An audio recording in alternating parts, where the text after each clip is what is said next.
नमस्कार साथियों, मैं हूं मंगलेश पटेल। फिर से स्वागत है आपका हमारे YouTube चैनल पर।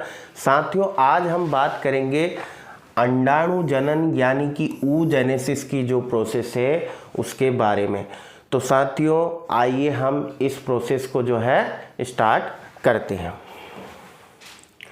साथियों, oogenesis की प्रक्रिया हम सभी जानते हैं कि यह जो है केवल और केवल मादा में ही यह प्रक्रिया पाई जाती है। अंडाणु जनन की जो प्रोसेस है वो मादा में पाई जाती है। तो कहाँ पर जो है ये अंडाणु जनन की प्रोसेस होती है, आइए कुछ शब्दों के माध्यम से जो है हम इसको समझ लेते हैं। मादा युग्मक उत्पादन की प्रक्रिया को अंड जनन कहते हैं। सबसे पहले तो ये इसकी प्रोसेस हो गई कि मादा जो गैमेट है उसका निर्माण हो रहा है। इस प्रक्रिया को हम क्या है, अंड जनन के नाम से जानते हैं। यह प्रक्रिया जन्म से पहले भ्रूण के अंदर होने लगती है। साथियों, आपको ये लगता होगा कि अंडाणु जनन की प्रक्रिया जैसे कि पुरुषों में स्पर्म का निर्माण 12 से 14 वर्ष की उम्र में होता है, लेकिन ऐसा नहीं है। जो जन्म से पूर्व जो भ्रूण होता है उसी में जो है ये अंडाणु जनन की जो प्रक्रिया जो है स्टार्ट हो जाती है। अब क्या होता है, अंड जनन के चरण में प्राथमिक अंड कोशिकाओं के उत्पादन की ओर ले जाते हैं और अंड जनन की शुरुआत अंड कोशिका यानी कि उगोनियम से होती है, जो कि एक जनन कोशिका है जो गुणन के लिए समसूत्री विभाजन से गुजरती है। तो यहाँ पर जो अंडाणु जनन की प्रक्रिया है इसको भी जो है सबसे पहले समसूत्री विभाजन यानी कि माइटोसिस से गुजरना पड़ता है। साथियों, डायग्राम के माध्यम से आप इसको जो है अच्छे से समझ सकते हैं। तो यहाँ पर ये जो है एक सेल हमने यहाँ पर ली है, ये आपको दिख रही होगी साथियों। इसको हम बोलते हैं उगोनिया। इसको हम क्या बोलते हैं, उगोनिया कहते हैं।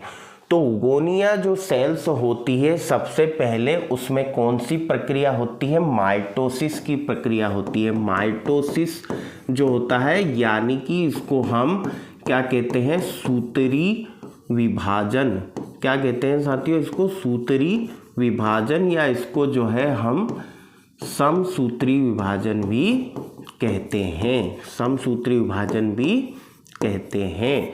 तो साथियों, ये जो माइटोसिस की प्रक्रिया है इसमें जो है यहाँ पर एक सेल से यहाँ पर कितने शुक्राणु थे, 46। तो यहाँ पर भी कितने होंगे, 46। क्यों होंगे, क्योंकि यहाँ पर क्या हो रहा है, माइटोसिस की प्रक्रिया हो रही है, समसूत्री विभाजन की प्रक्रिया हो रही है।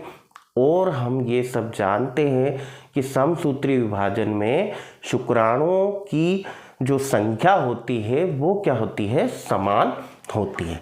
तो साथियों, यहाँ पर ये दो कोशिकाएं हैं, दो कोशिका से यहाँ पर फिर से इसमें क्या होता है, एक बार और इसमें समसूत्री विभाजन होता है। एक बार और इसमें जो है समसूत्री विभाजन होता है। और यहाँ पर वृद्धि प्रावस्था में, यहाँ पर जो है वृद्धि प्रावस्था शुरू होने से पहले यहाँ पर प्राइमरी ऊसाइट का जो है प्राथमिक ऊसाइट जो कोशिका है उसका क्या हो जाता है, निर्माण। यहाँ से साथियों, यहाँ से ये जो सेल बन रही है यहाँ से इसमें जो है क्या हो रहा है, यहाँ से वृद्धि प्रावस्था जो है शुरू हो रही है। और यहाँ पर फर्स्ट माइटोटिक डिवीजन जो है स्टार्ट हो रहा है, यानी कि अर्धसूत्री विभाजन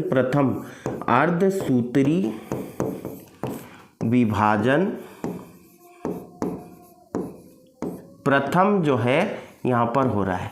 और हम सभी जानते हैं कि इसमें जो है अर्धसूत्री विभाजन प्रथम में गुणसूत्र की संख्या क्या रह जाती है, आधी रह जाती है। तो यहाँ पर जो है फर्स्ट पोलर बॉडी, यहाँ पर क्या है, फर्स्ट पोलर बॉडी का क्या हो जाता है, निर्माण हो जाता है। और सेकेंडरी ऊसाइट का क्या हो जाता है, निर्माण हो जाता है। फिर ये जो सेकेंडरी ऊसाइट जो है, सेकेंडरी ऊसाइट कोशिका जो है, इससे जो है द्वितीयक यानी कि सेकंड यहाँ पर सेकंड पोलर बॉडी यानी कि द्वितीय ध्रुवीय काय का क्या होता है, द्वितीयक ध्रुवीय काय का यहाँ पर क्या होता है, निर्माण होता है। और एक जो है यहाँ पर ओवम का निर्माण हो रहा है, यानी कि किसका निर्माण हो रहा है, अंडाणु का निर्माण यहाँ पर हो रहा है। तो यहाँ पर साथियों देखा कि उगोनिया सेल से किस प्रकार से जो है ओवम का निर्माण हो रहा है। इसमें भी सबसे पहले फर्स्ट माइटोटिक डिवीजन होगा, उसके बाद में दूसरा जो डिवीजन होगा वो मियोटिक डिवीजन होगा, तीसरा जो डिवीजन होगा वो कैसा होगा, वो भी मियोटिक डिवीजन सेकंड होगा। तो सेकंड में हम जानते हैं कि गुणसूत्र की संख्या, ये मियोटिक डिवीजन सेकंड यहाँ पर होगा साथियों, मियोटिक डिवीजन सेकंड यहाँ पर होगा। तो यहाँ पर जो है गुणसूत्र की संख्या कितनी रहेगी, 23 रहेगी। और वहाँ पर जो है हमने स्पर्मेटोजेनेसिस में पढ़ा था कि उसमें जो है शुक्राणुओं की संख्या 4 शुक्राणुओं का निर्माण होता है, लेकिन यहाँ पर जो है एक ही अंडाणु का निर्माण होगा। तो साथियों ये थी हमारी जो है oogenesis की प्रक्रिया। तो अगर आपको हमारा वीडियो अच्छा लगा हो तो हमारे चैनल को सब्सक्राइब कर दीजिएगा, लाइक कर दीजिएगा, शेयर कर दीजिएगा। धन्यवाद।